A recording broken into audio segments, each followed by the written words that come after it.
RSS के प्रमुख जो है मोहन भागवत जी हैं, अब वो कहते हैं कि दलितों के साथ खाना खाएंगे उनके साथ।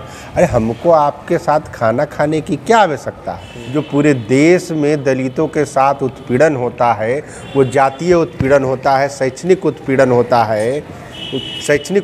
होता है, आर्थिक उत्पीड़न होता है, जाति के नाम पे सताया जाता है, उसके साथ छुआछूत की भावना, उसका न सोल्व करिए। वैसा गांव है कि जहां चप्पल पहन के दलित नहीं घुस सकता, मूछ नहीं रख सकता है, दलित घोड़ी पर बारात नहीं निकालता। इस पर मोहन भागवत जी को बोलना चाहिए। दलित पुरुष हैं, छात्र युवा हैं और भी ओबीसी के लोग हैं, उनको अगर सही स्थान पर मुस्लिम समाज के लोग हैं सही प्रतिनिधित्व नहीं दिया जाएगा तो बगावत तो होगा ही। लोग अपने अधिकार के लिए सड़कों पे तो उतरेंगे ही।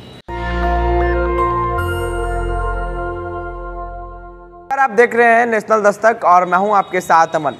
मोहन भागवत लगातार टिप्पणी कर रहे हैं। जिस तरह से बिहार में कुछ दिन पहले जब बिहार के शिक्षा मंत्री प्रोफेसर चंद्रशेखर ने एक विवादित बयान दिया था कि रामचरितमानस में कुछ ऐसे ग्रंथ हैं जो गलत हैं, वो नीच दिखाते हैं, तो वैसे भी लगातार जो मोहन भागवत हैं आरएसएस के प्रमुख, उनका लगातार इस पर टिप्पणी आ रही है। उन्होंने कहा था कि जाति पंडितों ने बनाई है, फिर उनका बयान आया था कि जाति हम पूरा पंडित को नहीं बोले, सिर्फ पंडित को बोले हैं। फिर अब वो कह रहे हैं कि जब दलित पिछड़ों की बात आती है तो हम उनके साथ खाना खाएंगे, साथ में बैठेंगे, संवाद करेंगे, लेकिन जब आरक्षण और नौकरी की सवाल होगी तब इसमें हम पीछे हट जाएंगे। इन सारे जो टिप्पणी है ये खुद बोले हैं मोहन भागवत। इस मुद्दे पे हम बात करेंगे। बिहार के युवा दलित नेता अमर आज़ाद हैं और तमाम उनके साथी हैं। तो इस तरह का जो बयान देते हैं दलितों को नीच दिखाने के लिए, तो आप इसको कैसे देख रहे हैं मोहन भागवत? देखिए, इसमें दलितों की नीच दिखाने की बात है। जो जातीय व्यवस्था है भारतीय समाज में, जो एक उत्पीड़न है, जो छुआछूत की भावना होती है, अब किसी के साथ कोई भी, अब आरएसएस के प्रमुख जो है मोहन भागवत जी हैं, अब वो कहते हैं कि दलितों के साथ खाना खाएंगे उनके साथ। अरे हमको आपके साथ खाना खाने की क्या आवश्यकता है? आप, हमारा जो संवैधानिक अधिकार है, जो पूरे देश में दलितों के साथ उत्पीड़न होता है, वो जातीय उत्पीड़न होता है, शैक्षणिक उत्पीड़न होता है, आर्थिक उत्पीड़न होता है, जाति के नाम पे सताया जाता है, उसके साथ छुआछूत की भावना, उसका न सोल्व करिए। किसी दलित को आरएसएस का प्रमुख क्यों नहीं बनाया गया, इस बारे में न बात करिए। तो दलितों के साथ बैठ के खाना खा लेने से क्या होगा? इसका मतलब आप समझते हैं दलित को अछूते हैं आप।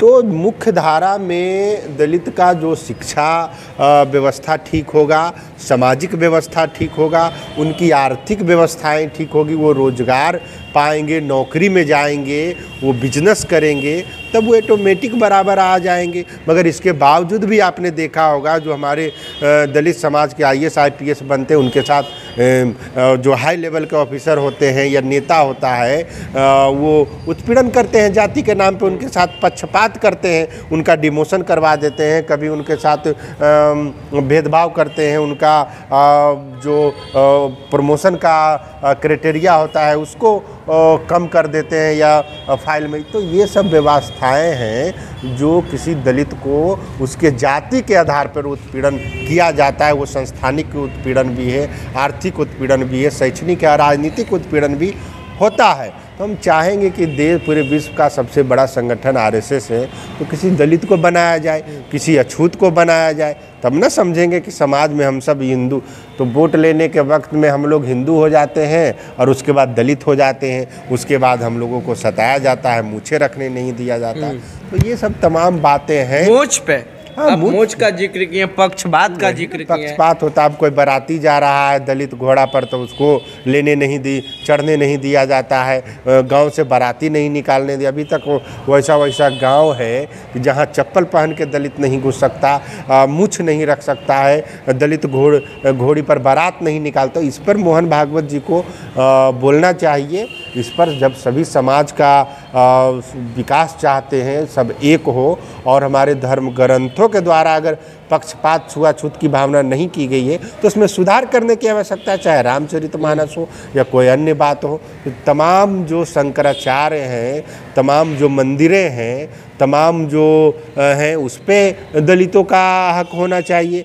तमाम जो मंदिर है उसके माध्यम से जो आरएसएस का संस्था चलता है, स्कूल शिक्षा चलता है, उसमें दलित शिक्षक कितने हैं, दलित स्टाफ कितने हैं, इस पर मोहन भागवत जी को जवाब देना चाहिए। पूरे भारत में जो वीसी है, केंद्रीय सचिव है, उसमें दलितों की हिस्सेदारी कितना है, वाइस चांसलर कितने गवर्नर हैं, ये सब पर बोलने की आवश्यकता है। ये गोल गोल बात करने से नहीं होगा। अच्छा, ये जो समाज में सामाजिक न्याय की आवश्यकता है। अच्छा, ये जो बयान दे रहे हैं इस तरह का, तो क्या वो अपने राजनीतिक फायदे के लिए बयान दे रहे हैं?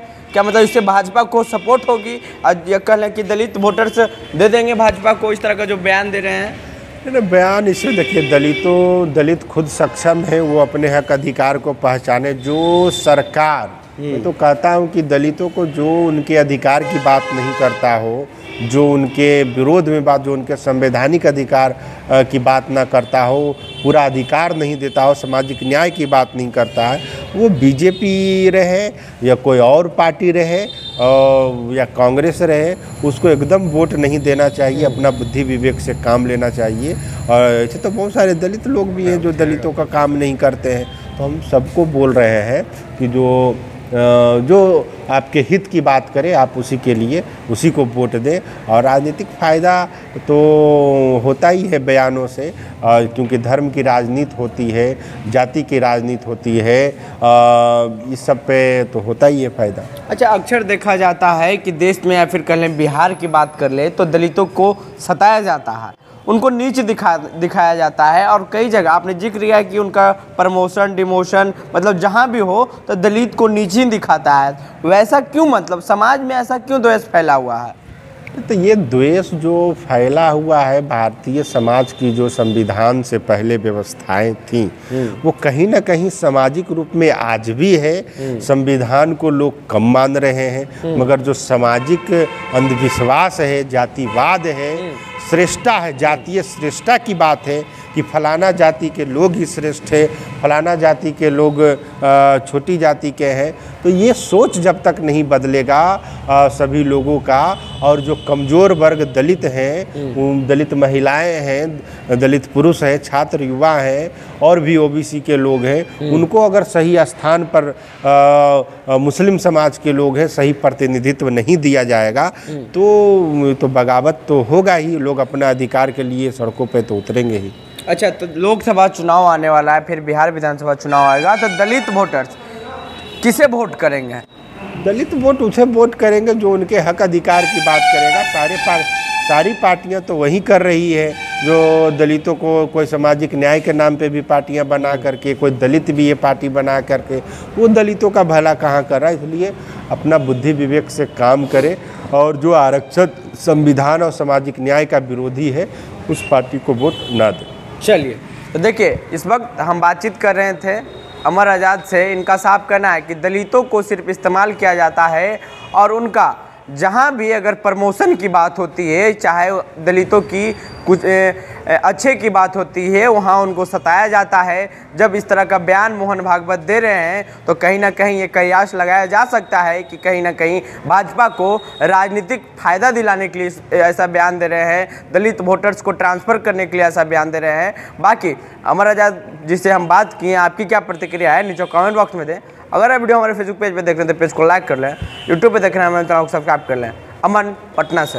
नेशनल दस्तक की आपसे गुजारिश है कि अगर इसको बचाना चाहते हैं तो नेशनल दस्तक को सब्सक्राइब करने के लिए रेड कलर के सब्सक्राइब बटन को दबाएं, फिर बेल आइकन की घंटी दबाएं। नेशनल दस्तक को बचाने के लिए बहुत जरूरी है कि हर खबर को शेयर करें, लाइक करें, कमेंट जरूर करें।